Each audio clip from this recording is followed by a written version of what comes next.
முருகனுக்கு ரொம்ப ரொம்ப பிடிச்சது அப்படின்னா அது தன் பக்தர்கள் அவருக்காக பாட்டு பாடுறதுதான். அதிலும் நாம் ஒரு பாடல் கேட்டு இருப்போம், மருதமலை மாமணியே முருகையா என்று. இந்த பாடல் இல்லாத கோவில் திருவிழாவும் இல்லை, வீட்டு விசேஷம் இல்லை. அப்படிப்பட்ட பாடல் எப்படி உருவானது என்று தெரியுமா? பட தயாரிப்பாளர் சாண்டோ ஜின்னப்பதேவர் அவர்கள் கண்ணதாசனை அணுகினார்.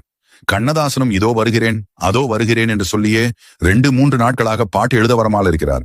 இது என்ன என்றே புரியாத சாண்டோ சின்னப்பதேவர் நேரடியாக கண்ணதாசனை பார்த்து, ஒரு பாட்டு எழுத எத்தனை நாட்களாக வர சொல்கிறேன், ஆனால் நீ ஏன் இன்னும் வராமல் இருக்கிறாய், என்ன பிரச்சனை என்று கேட்கிறார்.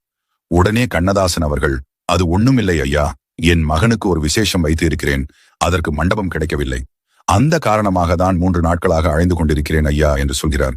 உடனே சாண்டோ சின்னப்பதேவர், இவ்வளவுதானே, அதையெல்லாம் என் அப்பன் முருகன் பார்த்துக் கொள்வான், நீ முதலில் இந்த பாட்டை எழுதும் வேலையை பார் என்று சொல்கிறார். சரி, மருதமலை முருகனை பற்றிதானே என்று நினைத்து கண்ணதாசன் எழுதிய பாடல்தான் மருதமலை மாமணியே முருகையா, தேவரின் குலம் காக்கும் வேலையா என்ற பாடல்.